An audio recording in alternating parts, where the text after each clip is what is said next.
Alrighty, well, let's try that again. I believe I have microphone now. Hello, what is up, everybody? Is it working now?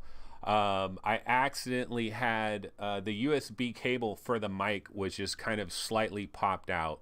So problem there. Okay, so basically, guys, the reason I am a little bit late today is I was actually rendering a video like right up to the minute here, a little clip that I wanted to get into. So what I was talking about, you guys didn't hear me at all, but Tested has a new projections episode that they have just released. And if you guys don't watch Tested, I think they're probably the best in the business when it comes to VR coverage. Just like the video, the audio, the way they capture their shots, the way they get their stock footage that they're showing in the background, all of that is just done so incredibly well. And so I highly recommend everybody out there, make sure you check out these various Tested videos when they do come down the line. And Tested has a new video that just came out, a new projections that is all about the Oculus Quest. And in part of this video, they talk to Oculus product manager Sean Liu, okay? And do you know how yesterday, or I don't know if it was yesterday or maybe the day before, we talked a little bit about local multiplayer for the Oculus Quest, which I think is absolutely mission critical for widespread VR adoption. We need to make it so that somebody could be here. I could have an Oculus Quest. Another buddy of mine could have an Oculus Quest. We could be in the same room and we can have a two-player experience. We could be standing right next to each other battling zombies. We can have that two-player experience. And I think local multiplayer is huge. But I'm going to play you guys a clip really quick here, which I am scared. I am scared now after watching this clip. I want you guys to check this clip, and we'll talk about it right after this. So I'm going to go ahead and play a tested clip. Let's listen to this. Let's check this out, and then we'll talk about it. Really make it shine in this local multiplayer system with 6 people Sure. all at once. So right. there's That's a the lot interesting of cool thing. It's things. local, Yeah, right? Because that's exactly theoretically, right. the consumers, like Jeremy and I, will be playing. We might play Dead and Buried, but we'll be in our own homes. But that they're actually sharing a physical space with physical objects. That's exactly right. And are you encouraging developers to develop for that for consumer space? In 5 years. It's a longer term thing, and it's more of an innovation play. Yeah. Got it. Really proving out, it's the same hardware we're trying to show is if you push on the software and you push on the technology, you can do pretty magical, incredible things. To productize something has a lot of different things and considerations you'd have to take into account. So here it's really just on the innovation front, and then working probably with like location-based entertainment to see what's possible. Okay, so that is the video there, and I turned off loop on here because I didn't want it to just really make it automatically shine. keep looping like this. But basically, they had a straight-up interview right there. They're talking with project manager Sean Liu, and they're talking about local multiplayer. And if you watch this entire tested video, it really comes off a number of different times that what they're doing with like this arena scale tracking, what they're doing with pass-through cameras as well, what they're doing with this local multiplayer. Sean Liu kept saying this is more of this innovations, like these are like things they're working on in the future. So this is very disappointing to me. It's disheartening to me because this product comes out next spring 2019, and I was hoping that like local multiplayer would be a big thing. John Carmack just yesterday, just yesterday when he was doing his keynote, he mentioned that the Oculus Quest is going to compete with the Nintendo Switch, that it's kind of in the same category with the Nintendo Switch, because Nintendo Switch is this portable thing. You have your main primary home console or your high-end PC gaming rig or whatever, but you also have this little portable thing that you use every once in a while as well, and that the Oculus Quest could kind of compete in that arena. But if we're not going to have legit local multiplayer, if this is like some innovation thing that they're thinking of, you know, maybe 3-4 years later, or maybe this will be on Quest number 2, that's pretty freaking disappointing to me. So this was actually the clip that I was specifically talking about here. I wanted to render this real quick and throw this in there. But the way it sounded to me, it really sounds like this is a future kind of a deal. So I am a bit disappointed in that. I cannot deny that fact. And you know what? I watched the entire John Carmack breakdown yesterday, and I have like 8 or 9 different clips from John Carmack that we can get into as well. But I got to admit, I'm a little bit disappointed. I'm a little bit disturbed by that, because I really feel like, I mean, some people will say, really, how many people are going to have multiple Oculus Quests? You know, how often are you going to be in another room with somebody with an Oculus Quest? But this is $400. This isn't an $800 product. I think you could have multiple ones, and I think multiplayer is kind of mission critical. So I'm going to bounce over here to chat. Let's see what some of these people are talking about here. Now, Crunchy is saying, I watched their Oculus Quest video and thought it was weird when the Oculus guy didn't answer the question about striped or pin tile. Well, he said OLED. So is OLED, like, does OLED remove that from the equation? He just answered that it has OLED panels. And then Crunchy says, but they said later it is pin tile and not striped. And Fluke Rogi is commenting back to Crunchy. He says it actually came across as if he didn't know. There were a couple of points where he seemed a bit surprised that he was talking to people who knew what they were talking about. And exactly. Can't remember where it's been said. It was in one of the videos or another day, but those headsets were connected to a central server running it all. They weren't directly talking to each other. Oh my God, what is going on here, folks? So how long is it going to take for us to enter this era? Why does it seem so oddball strange that one headset wouldn't freaking communicate with another headset? I still don't know that Magic Leap even does this, but it's like, what are you guys thinking about? You people that make these headsets, get with the program. If we're in the same room, if this guy over here has an Oculus Quest, I have an Oculus Quest, we enter the same room, they should communicate with each other. They should know there's another Oculus Quest right there. Let's enable dead and buried local multiplayer. You got a 5x7 rug. You stand on your rug. You know, you got your guns like this. He's got his guns like this. What was that game from EA that they had back in the days with the two guys that stood, back to back, and they both had their guns, and it was like, yeah, bro. That's what I want in VR. And why are these VR headsets not communicating with each other? That seems like a really lost opportunity. Bullet Ape, though, is saying, look, realistically, it'd be for a very small percentage of consumers or customers. But yeah, it's a very small percentage because they're not getting behind it. They're not evangelizing it. They're not talking about it. They're not making it known and putting it out there. And I don't know, man. I guess we're just a little bit far away from that. But I thought this was like the first major VR headset that was going to push us towards that direction. And he's raging. What did I miss? No, it's not you, Play Hybrid Energy. I'm raging about the fact that my dream of local multiplayer VR gaming apparently is still a dream. It is still a dream. I thought it was answered with the Oculus Quest. Now it seems like we got to wait for Quest 2, or we got to wait for another product entirely, which I'm terribly disappointed, but let's not worry about that. Okay, now, you guys want to talk about disappointment. Let's talk about some mofo disappointment right here. What is the trailer that we're watching? We are watching the Astrobot trailer. And why do I have it on? I don't have it on just pure random. I have this on because of our boy at VentureBeat, Jeremy Horowitz. So here we go with Jeremy Horowitz. Here is his tweet that he came out with. This is September 28th, 5:21 a.m. Guy loves to be up early in the morning. So, I mean, maybe that's 5:21 a.m. Eastern time, so probably 8:21 a.m. Pacific time is what I'm guessing here, unless he's just a night owl. But anyway, here was his tweet. The big deal VR game coming next week, as some people have correctly deduced, is Sony's Astrobot.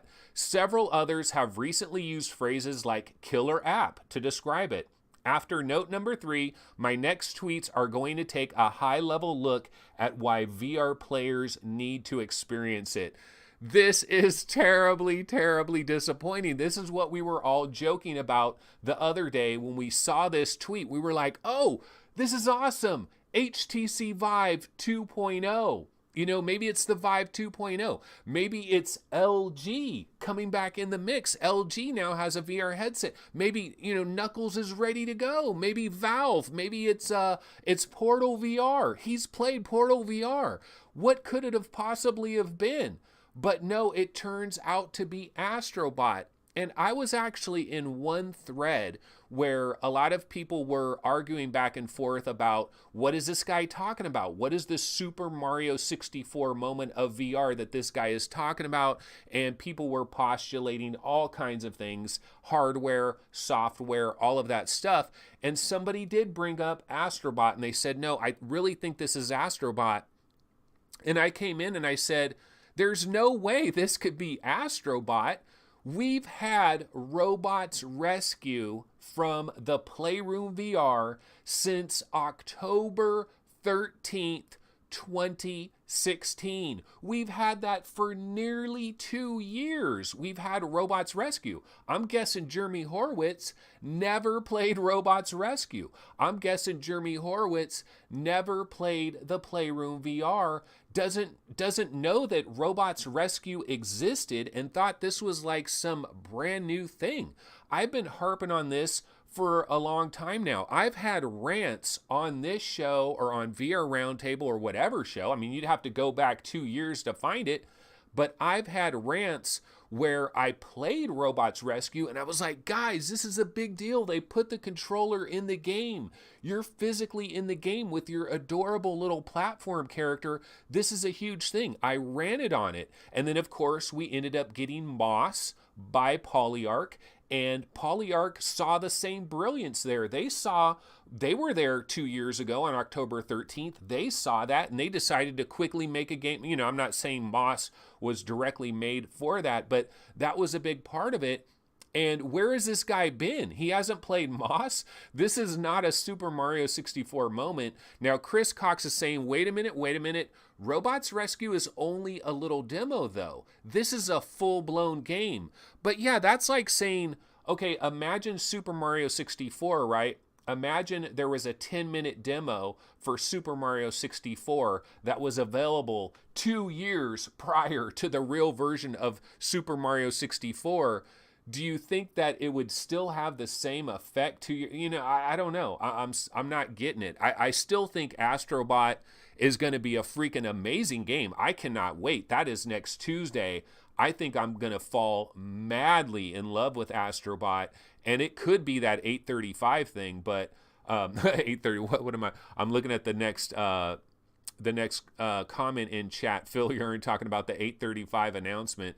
He's saying, after the 835 announcement, my focus has shifted back to Pimax. That was a short-lived dream, wasn't it there, Phil Yarn? Yeah, after the local multiplayer comment video, you know, of Sean Liu killing my multiplayer, my local co-op dream, I'm shifting back to I don't know what. But yeah, this was the Jeremy Horowitz thing, so I thought that was super funny, kind of crazy, and so we did have that. Okay, I do have some other stuff to get into real quick. Before I go into possibly all of this Carmack stuff that we could dive into, I thought that I would talk for a second about a few VR games that I have been playing recently. And do you guys know what I've been playing lately? Check this out. This is Torn. Remember Torn? Yeah, so I didn't play Torn. I mean, I played Torn for a while, right? We were into Torn when Torn first came out. I was playing Torn. I was liking Torn. Everything was good about Torn. I enjoyed it. I don't know how far the way I got through it, but I was playing the game. I was having a lot of fun with it. Completely forgot about Torn. And what happened is I was downloading Space Junkies, and I had to download like 5 gigs or whatever, right? And so I jumped back into Torn. I just was like, well, let me play Torn while I'm waiting for Space Junkies to download. And I got back into Torn, and I was playing Torn. I got to new rooms. I was solving new puzzles, and I was having a lot of fun. And I just wanted to say, don't forget about Torn. Torn is not bad at all. It is a very good game. And this is an example of how so much shit came out. This is an August 28th release. Remember those games that came out back on August 28th? Firewall 0 Hour, Bow to Blood, and Torn. Those are like distant memories because we have absolutely been hammered over our heads with so many great VR games. It's a wonderful problem to have, but got back into Torn. I like Torn quite a bit. And one of the things about Torn 2 is I was getting farther in the game, right? And I went down this underneath, going into all of these different rooms, and there's like a ton more of rooms. It's like, damn, when is this thing gonna end? So Torn has a lot of gameplay there. So just wanted to comment on Torn real quick because I actually got my hands on that again. So was playing that a little bit. Now, let me go back to chat and see what people are talking about here. Okay, so MameFan says, yeah, I posted about my wireless adapter on Reddit. Google MameFan R-Vive wireless adapter. MameFan did talk about he did get his HTC Vive wireless adapter, and the cool thing about that, well, I mean, it's not a cool thing, it's actually a very hot thing. He was talking about how incredibly hot the thing made him, so kind of a disappointment there. And Chris Cox, again, he's going back to the Astrobot thing. He's saying, look, you're not going to rave about a short demo. Oh, you're not? Chris Cox, go back 2 years ago and find any videos of mine where I'm talking about Robots Rescue. There's plenty of them. I ranted and I raved about it. Somebody in chat that saw it, I know somebody in chat saw me 2 years ago. I was ranting and raving about Astrobot. So I disagree. Now, is it going to make people run out and buy a PlayStation VR to play a 10-12 minute demo? No, that's true. And Astrobot is a full-length game, so we'll see what happens there. Chris Gold says, the point about Quest that no one is talking about is that it's the first VR console. Well, we kind of talked about that yesterday. The point I was making about that yesterday is that Facebook and Oculus, they cannot wait until they can ditch Windows, they can ditch the PC upgrade cycle, they can ditch Gear VR, they can ditch Samsung. They want to ditch all of these. They don't want to be dependent on phone companies. They don't want to be dependent on Samsung. They don't want to be dependent on Windows being your operating system. They don't want you on your PC one click away from using Steam. They don't want any of that. They want you in a locked down ecosystem. That is why the Quest, yes, it is a console. It is an Oculus console. It is $399. It is priced very similarly to a brand new console, and they're going to treat it like a console, and they want to get away. They don't want PC. I don't think Oculus is really interested in PC. Now, they're going to continue to have this 3-tier deal. They're going to continue to have a Rift. They're going to continue to have a CV2. They're going to continue to go down that road. But the truth of the matter is, they really want to move to the standalone era because they can control everything in the standalone era, and that's what they're really all about there. Okay, so let's go back down here. Crunchy says, yes, he did, and asked for a full version of the game and now we'll get it. Yeah, Crunchy saw me 2 years ago. I was ranting and raving about Robots Rescue. A lot of people probably thought I was crazy. Like, why are you going on and on and on about a freaking 11 minute demo? But I was like, no, you guys don't get it. The controller, it brings you into the game. Your little cute cuddly platform character is right there. It brings you into the game. You're there with your guy. You're helping him. You're there. It's a game changer. I talked about it 2 years ago, but nobody gave a damn. Then we got Moss. I talked about it again. Nobody gave a damn again. But Jeremy Horowitz has to come in with a nice tweet. Everybody cares about that. No, I'm just kidding. Going off a little bit there. But yeah, so checking chat again. Yeah, Bed for You Too and GameCat says, I saw you talking about this many times. Nostradamus Jr., baby. I've been here. I've been there. I've been doing it. Let's see. Fluke Rogi says, yeah, the PSVR community went nuts over the original Robots Rescue demo at release and called for a full game back then. Yeah, we were all screaming and begging about it. That's why I don't know that. How could this be a Super Mario 64 moment 2 years later? Unless there's certain things that are going on in Astrobot that takes it so far beyond what we saw with Robots Rescue. So maybe I will give Jeremy Horowitz this tiny, tiny fraction of an opportunity where maybe you're right, bro. Maybe you're right. I don't know. Maybe you're right.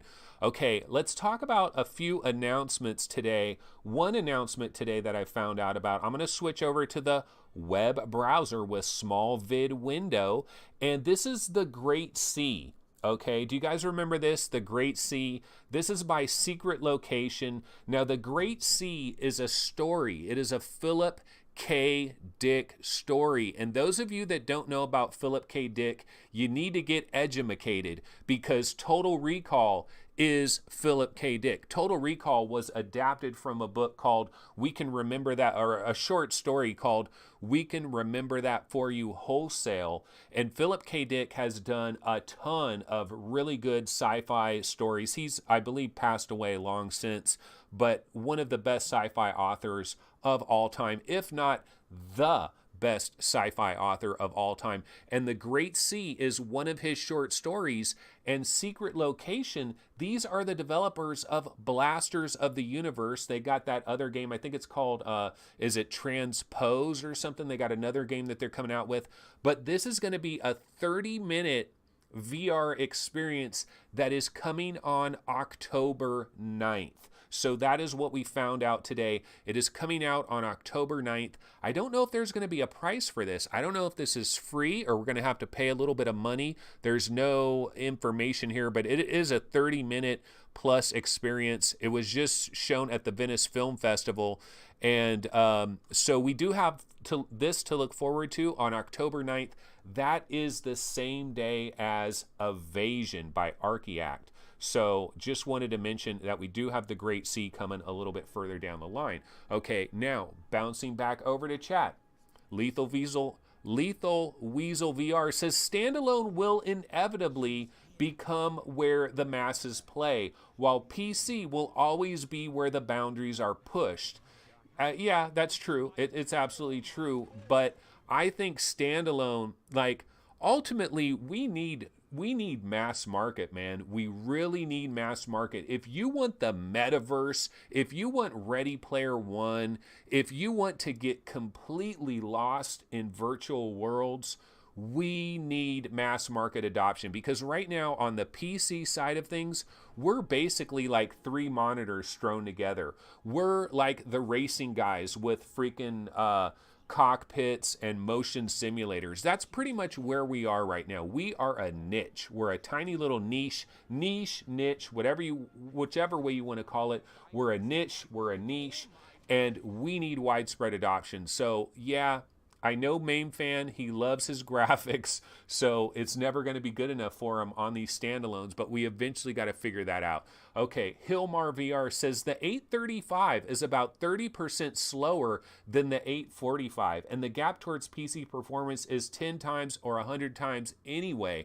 But imagine a Doom 2-like game with Doom 2 graphics built from the ground up for VR running on the Quest. Yeah, I'm disappointed. I'm still disappointed about the 835, but that's how we get the $399 price. This $399 price does not come out of the freaking woodwork. It comes because they have to cut corners here, and that's the corner that they're cutting. I'm quite disappointed about that. Carmack said the Quest will have PS3, Xbox 360 like graphics, but he did expand on that a little bit, and I got a bunch of Carmack quotes that we can get into in a little bit here. But before we go Carmack style, let's talk about Vox Machina. Yes, ladies and gentle bots, I did get my hands on Vox Machina. So much love to the developers at Space Bullet. They did hook me up with a review code for this game. I want to see what everybody's talking about. You know, Vox Machina is a big game that a lot of people are into. And so last night I got into Vox Machina, and I got to tell you guys again, I am not a multiplayer guy. I don't really like multiplayer games very much. Multiplier. I don't like the multiplier. I don't like multiplayer games very much, primarily because I want to enjoy gaming on my time, at my pace, and that's just kind of how I am. There could be some great multiplayer experiences, but I prefer to like be able to tailor the situation to my situation and not be dependent on other people for my entertainment and all of that kind of stuff. But bro, let me tell you, this is a multiplayer game that I am going to be messing with on a regular basis, if possible. Because here's the deal with Vox Machina. When I first got in there, I went into the tutorial, okay? And I spent a lot of time in the tutorial. When you get the tutorial, you have a tutorial section for how to do movement, a tutorial section for how to do combat, and a tutorial section about communication, okay? And so I went into the movement one, and I learned the movement. And I went into the combat one, and I learned the combat. And I went into the communication one, and I pretty much ignored that one. No, I'm just kidding. No, so I went into all of them, right? Multiple times. I kept doing these tutorials over and over and over again, kept banging away on the tutorials because I really wanted to get a feel for it. And so here is the beauty of Vox Machina. The beauty of it is the goddamn cockpit. This cockpit is done well. It works well. Everything makes sense. The controls for your machine make a lot of sense. You can turn your head, which is kind of turning the top turret of your mech. You target things by just looking at it. You just look at it with the cursor. I know, yeah, some people don't like that. But the reason they're doing that is because your hands are going to be used triggers for shooting lasers, for shooting missiles. And then one of the controls is moving your rig, like how fast are you moving? Are you going forward? Are you going in reverse? The other one is to turn more dramatically, and then you have another control that you pop up that gives you these hovering jets that hover for a little while. You got different indicators and stuff that are in your cockpit. It all makes sense. The little lady that's talking to you, Max Headroom style, she's pretty cool as well. You know, this is just a great experience. God damn. Okay, Chris Cox is bringing us back to reality. He's saying, wait a minute, bro. Let's not forget the honeymoon period. Every VR game is not the best VR game ever just because you played a brand new VR game and you liked it a lot. I know, Chris. But what I'm talking about here, though, is when I'm in the tutorial and everything and I'm going through this, it just has a good feel. I like this game. And normally in a multiplayer game, it's so chaotic, it's so hectic, I can't handle it, and I kind of go into a panic mode. But this one isn't really like that, and the games last freaking forever, man. Well, about 45 minutes or so. The game seemed to last quite a long time. And where did you learn to fly? Yeah, Mainfan is talking about Cybermorph, man, way back on the Atari Jaguar. And dude, Mainfan, I'm right there with you, because that little Max Headroom chick that is in your cockpit, she reminds me of the chick that was in Cybermorph that would say, where did you learn how to fly? And you'd be crashing into the mountains and all that. Cybermorph on the Atari Jaguar, we're talking about a deep cut right there. But I played 2 different multiplayer games. I was talking to people, not a lot, but there's actually a CB mic. Like you're a trucker, you grab a CB mic and you're like, check 1 2 1 2, good breaker 1 2 1 2. This is Smokey the Bandit, or what, you know. You do that and you put your thing back. So you actually have to use your hand and grab a thing and click it to talk to other people. Hybrid Energy is saying Mech Warrior 2. That was my mech childhood.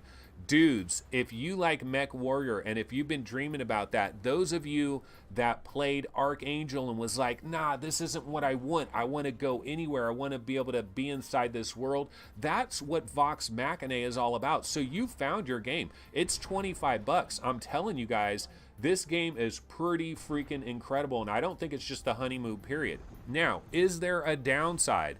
Is there a downside to Vox Machina? And I will say the downside is maybe the the multiplayer missions that you get into, they're quite long, 45 minutes. I kind of wish they had, maybe there's going to be a different kind of mode you can get in that's more like 25 minutes because it's kind of long.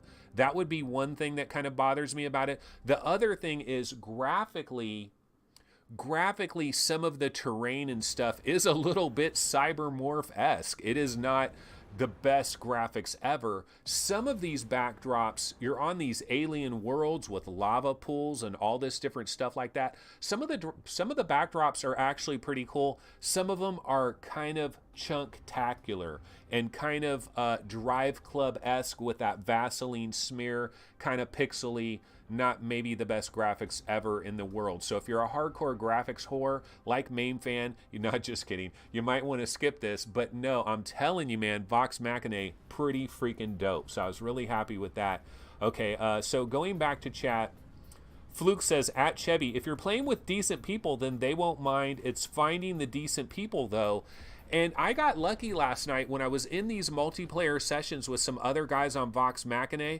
They couldn't be any nicer. In fact, it was almost too nice, and it was pretty cool to be with like a bunch of nice players that were cool and weren't pissed off if you were causing them to lose.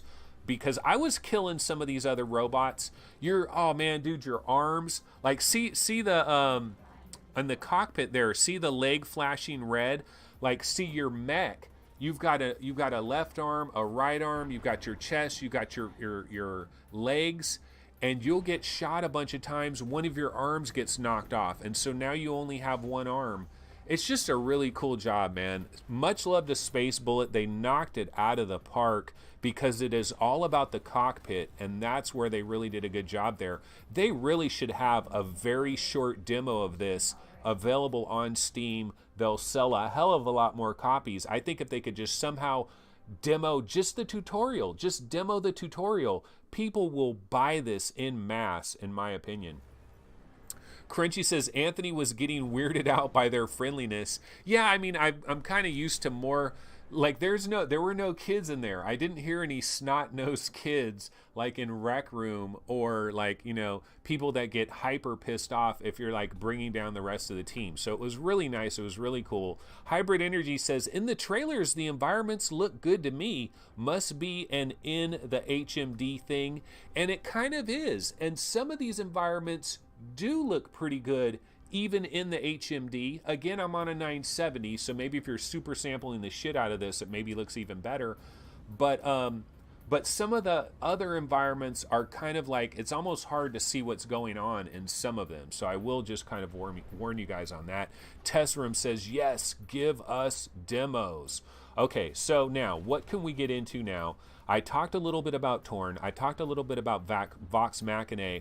So what I would like to get into now, if you guys are cool with this, I'd like to get into Carmack. Okay, Carmack. I watched the entire Carmack conference, and what I did was, as I was watching it, if he said something that I found interesting, I snipped out that little segment of it, and that's what we're going to get into right now. So we're going to get into some Carmack talk, and we could cover a lot of the little different things that he talked about. So let's go ahead and get into some Carmack love. Let's see here. So first one we'll get into is Carmack on the Go USB storage. We're going to get into that one. I got to turn off loop here, and so I'm going to turn this on. We'll watch it full screen. We'll hear what he has to say, and then we'll come back to chat and discuss it. Another broadly requested feature is USB storage, some way to extend the storage from the Go. And it's a little bit of a mixed bag on this, where it turns out we do have some hardware limitations and there's some software licensing issues. So this is not the ideal feature that we might want to have, but we are going to wind up releasing this so that you can plug in little micro USBs. It's limited to FAT32 support, so you're limited to 4 gig files, although you can format it still for very large drives. But we do have a hardware problem that we have no workaround for, where at low battery levels, sometimes plugging in the USB, we can't mount it correctly, and it's not a perfect feature, but I think it's still worthwhile shipping to users because a lot of people will like this. Although it's also surprising how much power those little USB keys can draw out of the main battery, so it does take a fair bit of your battery away. Okay, so that was John Carmack talking about the USB storage. I mean, this is something that a lot of us have been wondering about. I'm gonna just throw this like this. We'll just keep him in the background here. But yeah, there he is, Carmack in human form. Yes, he is a higher level being that is in human form right now. But basically, yeah. So USB storage is coming. That's great news for all of us with our Oculus Go's, especially those of us that took the cheap-ass route and went with the $199 version, which is what I did, 32 gigs. So we found out that, yeah, you're going to get some USB storage, but here's the downside, FAT32. So we're limited to 4 gig files. And then the other problem is that your little USB storage thing is going to be drawing power from the Oculus Go, which is going to further wear down your Oculus Go battery power as well. But still, I say bring it on, because think about all the 180 videos. I don't know what kind of videos these might be, but any kind of a 180 video that we can squeeze under 4 gigs, we'll go ahead and do that. And do you guys remember the old days when we would take certain videos and you would have Terminator 2 1, Terminator 2 2, Terminator 2 3, and it's all these under 4 gig storages that just sequence right after the other. So I hope the Oculus Go, I don't even know if it has this feature, but I hope it has the feature to play in order, to just keep playing things. So like you can have 1, 2, 3, all of that. Hybrid Energy says 180 videos. The one for science are about 9 to 13 gigs now. Sorry, Anthony, no, but we break them down into pieces. You break it down into pieces. You have 1, 2, 3. You just have it play in order. It'll all be good. But there could be some other smaller games and stuff that are under 4 gigs. Will the games run off of it? I don't know, but that is one of the things that he was talking about there. So we are going to get USB storage at a certain point in time. When is that going to get unlocked? I don't know. Okay, so let's go into the next Carmack talk that we'll cover real quick. Okay, Carmack on mirroring the Go. I think this is really important. Let's check this one out. Everybody knows the problem of trying to give demos from a Gear VR previously or a Go, where you're kind of guessing what the person is looking at, trying to tell them, it's like, no, that thing down on the bottom, look over there, press this button. And it's difficult to run somebody through a demo. And then, of course, it's the whole isolating aspect of it.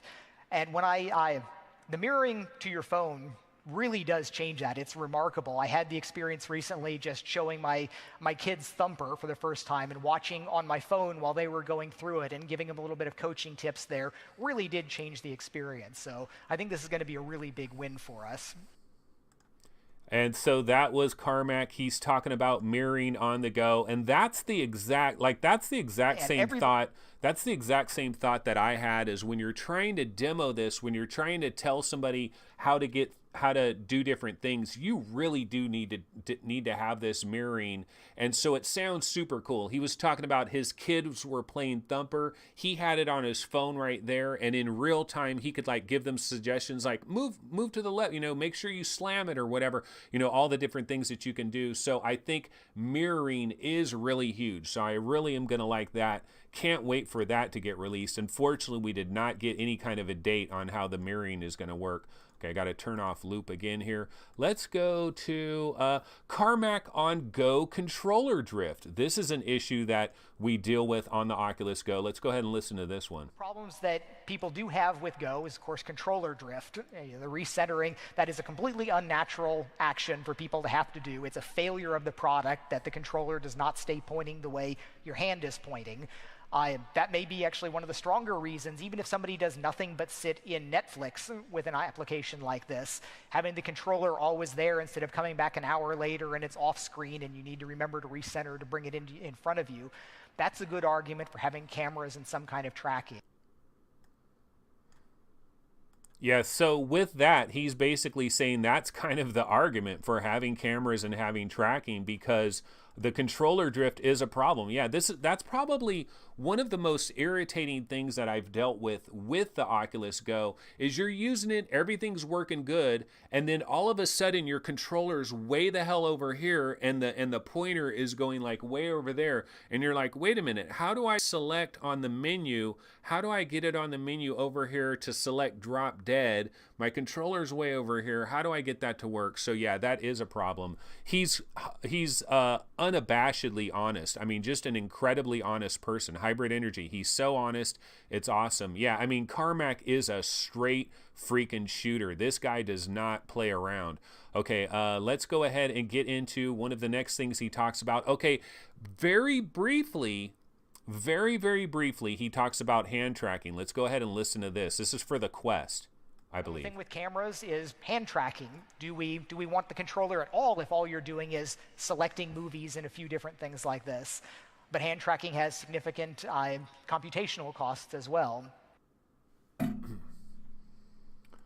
Yeah, that was really short. So he did talk about hand tracking, but the way in which he talked about it, I don't know. It kind of scared. It kind of sounds like this goes back to what was the guy's name? Was it Sean Liu? Yeah, product manager Sean Liu. You know, that was talking to Tested and stuff. To me, it sounds like hand tracking is something they're kind of experimenting with those 4 cameras, like actually being able to do hand tracking. But again, this is another Debbie Downer in my opinion, because it does not sound like when spring 2019 comes around and we buy our Oculus Quest, it doesn't sound like hand tracking is going to be anywhere in that equation whatsoever. It might be something that comes later, like a year later, and it might be kind of experimental, like, oh, we're going to enable this hand tracking mode, but it's kind of experimental. So once again, I do see this as kind of a major F up, but again, $399, you know, so things are left on the cutting room floor when you try to squeeze something down to $399. So that was Carmack talking about the hand tracking. Okay, let me see. Another one I can grab. We only have a couple more of these. We're going to run through these real quick. Okay, Carmack on sunlight. On sunlight hitting your Oculus Go, which is Another a legit one, like problem. Sunburn protection. It is an issue that if you take a Go, nice flat face, you set it down on a picnic table, the leaves blow out of the way, the sun shines down, and you basically burned a hole in your LCD screen. And we have warnings about this, and we've strengthened these warnings, but it is happening to people. This is something that if you use this device as a part of your life, you're carrying it around, you're setting it down in places, even setting it down by a window with the sun streaming straight in can be a problem. There's technical fixes that we can do for this. People have proposed putting an LCD layer that could darken on top of this.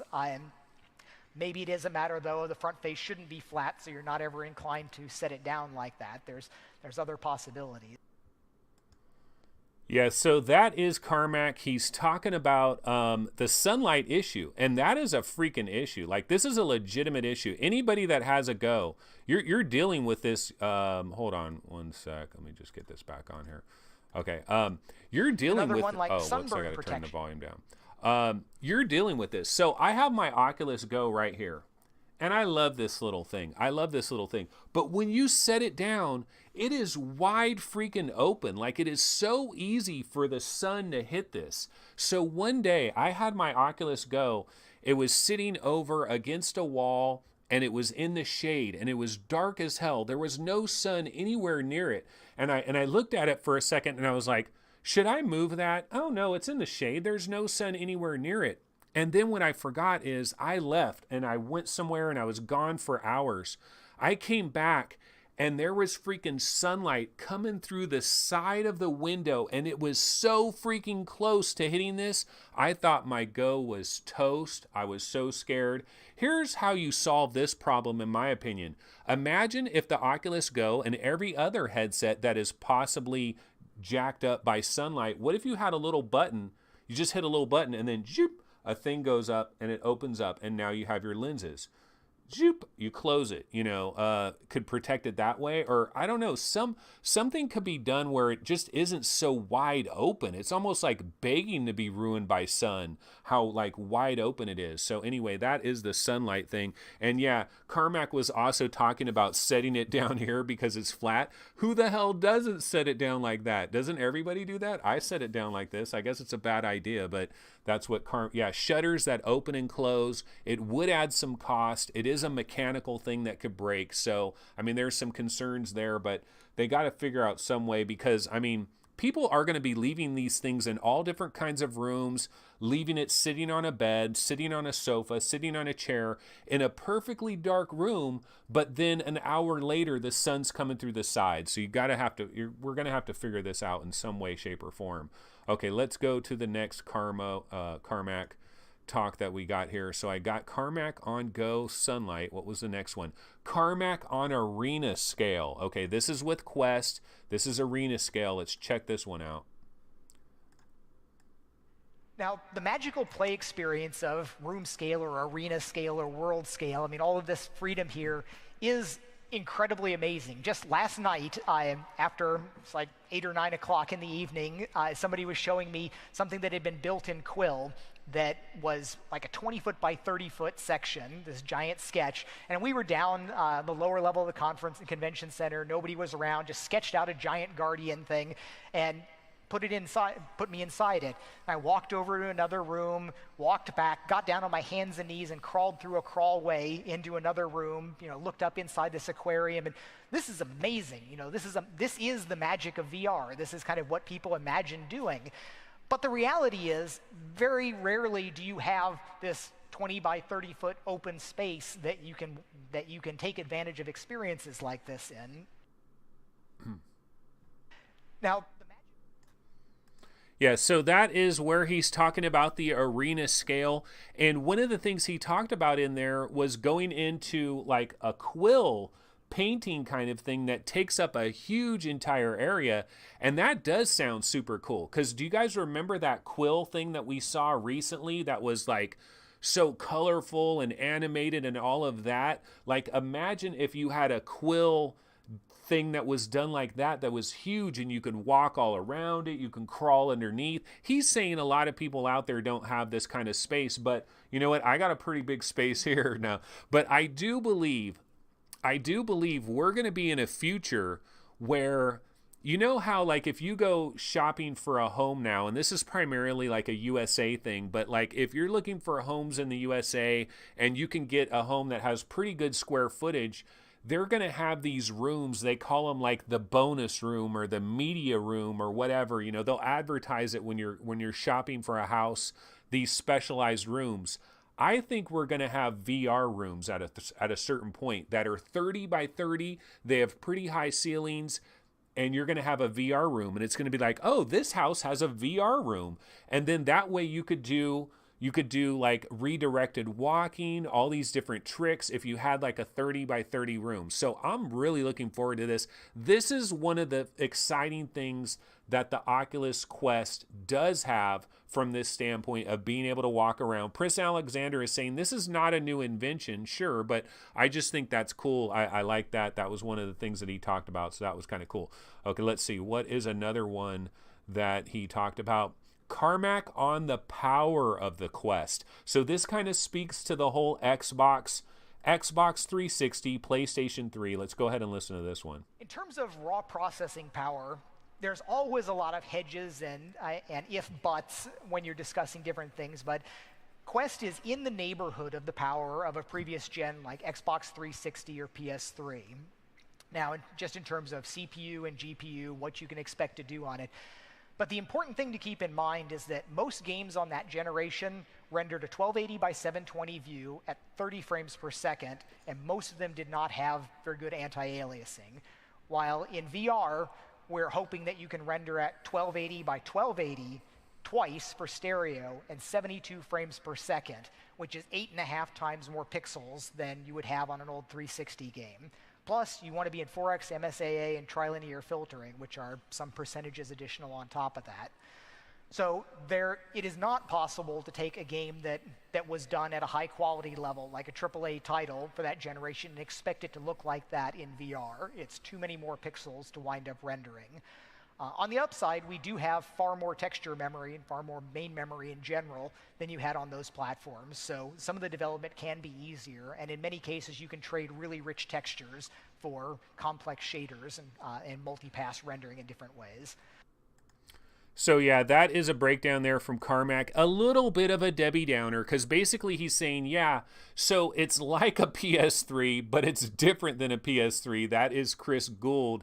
And yeah, that's kind of what he's saying here. So Red Dead Redemption was a game that ran on the Xbox 360, right? And it ran on PlayStation 3. The original Dead Space is a game that ran on Xbox 360 and PlayStation 3.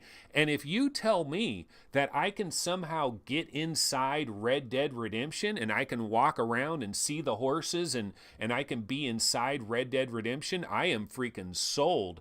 I'm talking about Xbox 360 version of Red Dead Redemption, PS3 version, you know, which looks kind of poor compared to today's modern games. I would be completely sold. But he's saying, look, it's not exactly that easy, because those games in that generation, most of them are 1280 by 720 running at 30 hertz, a single 1280 by 720. Now he wants everything at 1280 by 1280 at 72 hertz, and so you're going to have to cut some massive corners. So, you know, that is that. So, I mean, a little bit of a Debbie Downer here, but he's saying, look, you got way more memory. You can do all these different shader tricks. So hopefully you can kind of like make lemonade out of lemons. Basically, you can kind of like fake it along. And we've kind of seen that with the examples of Dead and Buried, how you can very creatively reduce textures, reduce polygons, have pre-baked lighting, do a number of different tricks, and still get some pretty good stuff going on there. So that is speaking towards, I mean, it's a Snapdragon 435. Let's just face the reality. It is a Snapdragon 435. That's a little bit sad. It's a little bit unfortunate, but that's how they squeeze it in for the price. Okay, now I have one more video real quick. Carmack on Quest limitations, on some of the limitations for the Quest. This is the last one, so let's go ahead and do this one. There are some things that you just can't make work directly on Quest, like a lot of the Quillustrations, where they've painted out these beautiful things like Dear Angelica or something that have tens of millions of triangles in some cases. And you just can't render 10 million triangles on Quest. The setup unit cannot do that many. You actually can render a few million if you're very careful and you do all the right formats and you set everything up correctly. But it comes back to, it's absolutely possible to capture that look and feel if somebody goes back in and knows they've got a budget, and a talented artist says, well, I've got this many triangles as my limit. You can capture basically the same thing. Yeah, so kind of snip that at the end there. But basically, he's saying, look, there are some real deal limitations. And he was talking about Quill. He was talking about Dear Angelica, how many millions and millions of polygons or whatever it's using to make something like Dear Angelica in Quill, that you can't just do that straight up. But the good news is that if you design it in the right kind of way, if you reduce this here, reduce that there, you can kind of squeeze it through. So anyways, these are some of the different things that Carmack was talking about in his speech yesterday. It's a great speech. At the very end, it was funny. I was watching his speech, you know, go all the way through his speech, right? And at the very end, I'm thinking, how is he going to wrap this up? Because I'm seeing there's only a couple minutes left in his speech, but he's still like, it doesn't appear like he's wrapping this speech up at all. And what we found out at the very end, they're like, dude, it's over. You got to stop your speech. And he was cool with it, and he stopped it. I love Carmack. Great dude. I'd love to drink a beer with him sometime. And you know, the funny thing is like, I said yesterday, I'm probably not going to understand half of the shit he was talking about. And that pretty much was true. There was a lot of parts of his talk where it just kind of flew right over my head. But if you were a developer or something, you know what he's talking about all the different calls and all of that, then you can kind of understand that. Okay, guys, before we bounce out of here, I have a couple of Oculus trailers that I haven't seen anywhere. But now I've seen them, and this is like that sports scramble thing. So let's go ahead and check this out, because like if you go to the regular YouTube, I don't think they have this on YouTube, but I got a couple of these other trailers. Let's go ahead and check this out real quick.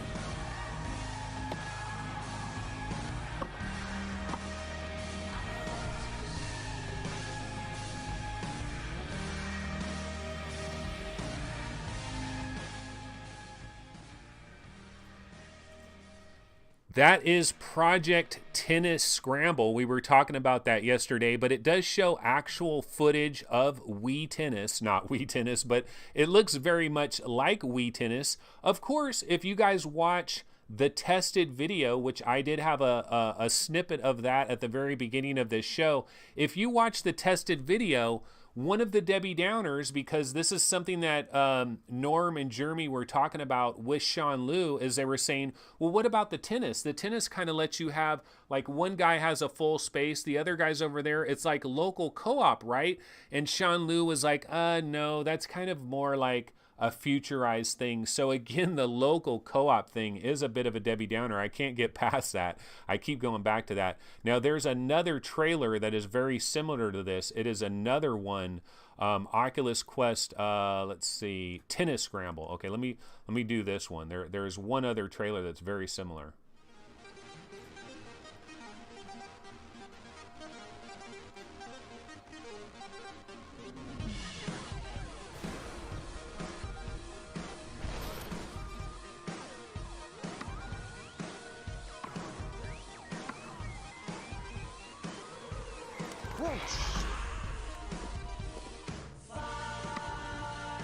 On the serve.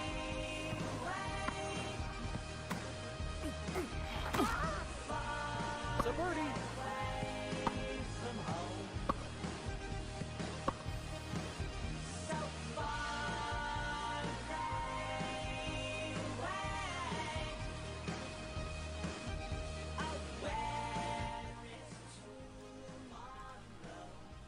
So those were two trailers that I hadn't seen previously, but the nice thing about it is it does give us a bit of a glimpse into this Project Tennis Scramble game that they're working on, which kind of does have that Wii Sports kind of look. You also get to see Super Hot, and I'm guessing that the actual visuals that we're seeing here are legitimately running on Quest. Like that's Face Your Fears 2, which a lot of people are talking about that. And this is, you know, Project Tennis Scramble. You can see he's kind of using like a hockey stick at one point and a baseball bat at one point. So it's kind of weird how that tennis game is going to work out. I'm still devastated about the lack of local multiplayer, but I guess I'll eventually get over that. But yeah, that is this video here. So these were some of the things. So let's go ahead and bounce back to chat, see what we're talking about here. Chris Gould said, well, Carmack did say they were going up against Nintendo. Crunchy says, and the Nintendo Switch is doing well, and it isn't high-end graphics. Greg's VR says Carmack should have his own YouTube channel for continuation things like the Keynote.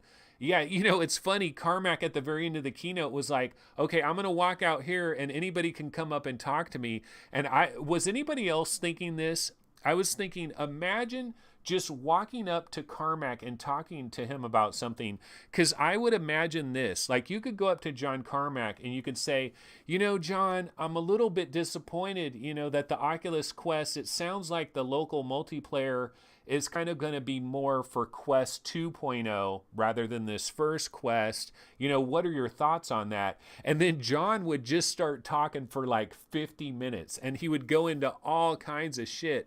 So like if they were going to have a situation where John is going to talk to a lot of different people, they pretty much need to have a timer. And they need to say, okay, here, come in. You could talk to John for 10 minutes. We're going to set this timer. And as soon as the alarm goes off, John has to stop talking and bring a new guy in, because John Carmack seems like the type of guy that would just go on and on and on about a million different things, even though your question was maybe pointed at one very specific thing, but he would just continue and continue and continue and go into all different kinds of categories, which is super cool, super awesome.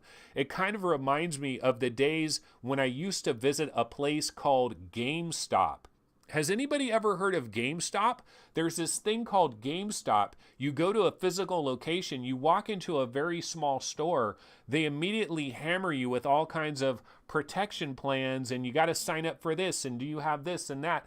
You know, there's this thing called the GameStop, right? Well, I used to go to GameStops, and every once in a while, you would get inside a GameStop and you'd start a conversation with somebody in there. And then the next thing you know, that dude is talking to you for like 45 minutes in GameStop. You guys know how it is. And that's kind of how John Carmack would seem like if he just did a Q&A somewhere. I don't know how that would possibly work, but such a cool dude. Okay, so what else are people talking about in chat? Crunchy says, yeah, they better get local play working quickly. Unfortunately, I think it kind of sounds like this is a future thing. So my hopes have been dashed on local multiplayer. And Martino Movie says Palmer Lucky used to give talks in the hallway very much in a similar way. Dr. Freeman says, yeah, I agree, but I feel big games powered by dedicated GPUs are what will get people's jaws to drop. But you lose them as soon as you have the cord. You lose them as soon as you have to be in a very specific room with your gigantic PC tower. You lose them when they ask, how much is that PC tower? You're losing them. You're losing them. You're losing them. That's why we need the Quest, and we need to continue to iterate on the Quest and make a better and better Oculus Quest that is more and more powerful, better and better tracking, hand tracking, pass-through cameras, all of those kinds of things. We need all of that, and eventually we're going to have that, so that is good. Eric Dirks checking in from Iceland. What is up, Eric? So nice to have you, although the show is wrapping up pretty soon here. Phil Yarn says, before digital, I used to love going into GameStop and talking games with those folks. See, I wasn't talking with the employees. I was talking with the other nerd dude that was standing looking at the wall of games that was just waiting, like he's specifically there, just waiting for somebody to say some random thing, and then he can start talking to you for 45 minutes. That's kind of what I'm talking about there. But yeah, those were the good old days. And Crunchy says, did you see MRTV's review of the Cyber shoes this morning? No, I have not checked that out. That will be interesting. And there's a lot of videos that are out there right now that I need to check out. I haven't even watched the entire tested video. I watched like 15 minutes of it. Haven't finished the whole thing yet. So lots of videos. I might take the video of Michael Abrash and kind of do what I did here with Carmack a little bit. Might do the same thing with the regular Zuckerberg thing, and we might get into a little bit of that tomorrow. We'll have to see if I have time to do that and all of that. Eric Dirk says, I'm good, thanks. Yeah, you're doing good. You are in Iceland, bro. A wonderful place to be. And Andy Sky says, Quest is only showing cartoon graphic games. Why no Robo Recall to non-VR owners? Well, they're going to present it in its best light. Look, Quest is not going to give us high-end PC graphics. The question is will it be halfway decent enough? I was hoping it would take it up to, this is what I was originally hoping with the Quest. I was hoping for vanilla version PSVR, and we're not there. And I don't know that a Snapdragon 845 would quite do it, but it would get damn close. But anyway, that's what I was hoping for Quest. It is going to be a bit cartoony, but games like Windlands, think about it. I think Windlands 2, like if you tell SciTech Games, I want you to make Windlands 2 on the Quest and use every little trick in the book to kind of dial it in, I think we're going to pretty much be able to play Windlands 2 on the Quest, and certain things will be dialed down a little bit, but it'll pretty much be Windlands 2, and that is pretty freaking incredible. So I'm absolutely looking forward to that. Okay, so what are we going to do now? So we've been going past an hour, It is quite a long time here, but what I thought we could do before we bounce out of here, because I was mostly going with these preset video clips and I wasn't really checking what is going on in like today's news and stuff. So let's go ahead and bounce over to Upload VR and see what the latest is on Upload VR. Let's take a look at some of the latest news stories that are going on real quick. And so here we are, Upload VR, Firewall Patch 1.03 is now live. It improves squads and matchmaking. I don't know if this is the answer that all Firewall players have been begging for, but we have to hope that it is. So it is good news that we did get that patch there. Smash Hit Plunder, Delightful Chaos is even better with a friend. What is the deal with this game, man? Smash Hit Plunder. We've been wondering about this for a while. So I'm super interested in this story because those of you that don't know, Triangular Pixels is the developer of Smash Hit Plunder. Who the hell is Triangular Pixels, you ask? They are the developers of, what was that game called? Unseen Diplomacy. They are the developers of Unseen Diplomacy. Talk about something that would be really good on the Oculus Quest. Unseen Diplomacy, crawling around on the ground and doing all of that would be super awesome on the Oculus Quest. And their follow-up to Unseen Diplomacy, everybody wondered, what the hell are they going to do? It is called Smash Hit Plunder. It is a PlayStation VR, it's a PlayStation VR exclusive as far as I've known, and it looks pretty freaking cool here. I just wanted to see if they have any kind of information down here, like when we're going to finally get it. Oh shit! Smash Hit Plunder is out on October 5th.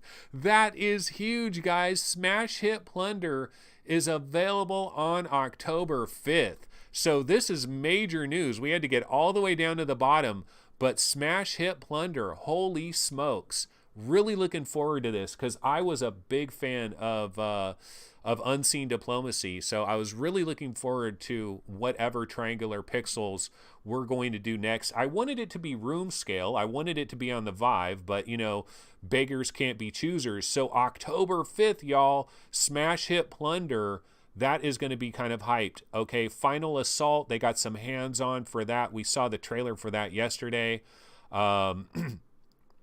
EV Knuckles 3 controllers are getting unboxed. I haven't really been into all of the Knuckles stuff. I mean, I've heard all about what's going on. And Predator-esque VR shooter Primordian gets 4 new levels. Holy smokes, I got to get back into that. Didn't know they had 4 new levels. And Table Tennis VR is coming to PSVR next week. Let's see if we have a date for that. But I'm hyped on Smash Hit Plunder. Definitely hyped on that. Racket Fury will be $20 at launch. Do they have a date here? October 2nd. So that is, don't they know that October 2nd is Astrobot Day? Why are people bringing out things on Astrobot Day? They're making a terrible mistake. Charm Games is doing the same thing with Twilight Path, sending it out to die when you bring it out on Astrobot Day. And all we have to do is ask Jeremy Horowitz. I keep adding that extra O in there. It is Jeremy Horowitz. And it is the Super Mario 64 moment of the year. I'm looking through this folder. I'm trying to find a Smash Hit Plunder trailer if I have one. I do have one. Let's go ahead and watch this. This will remind everybody what I'm talking about. Developers of Unseen Diplomacy, Triangular Pixels.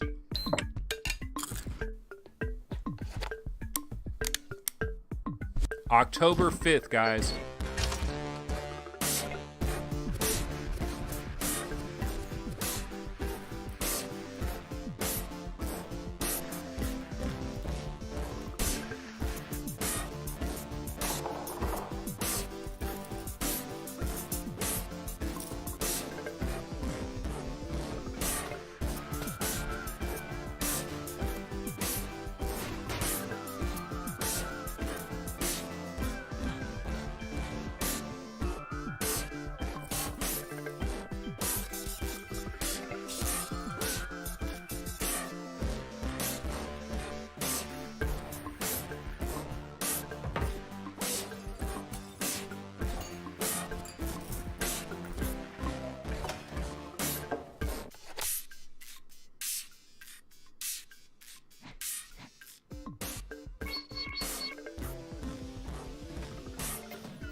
Does this trailer ever end? It's pretty freaking long.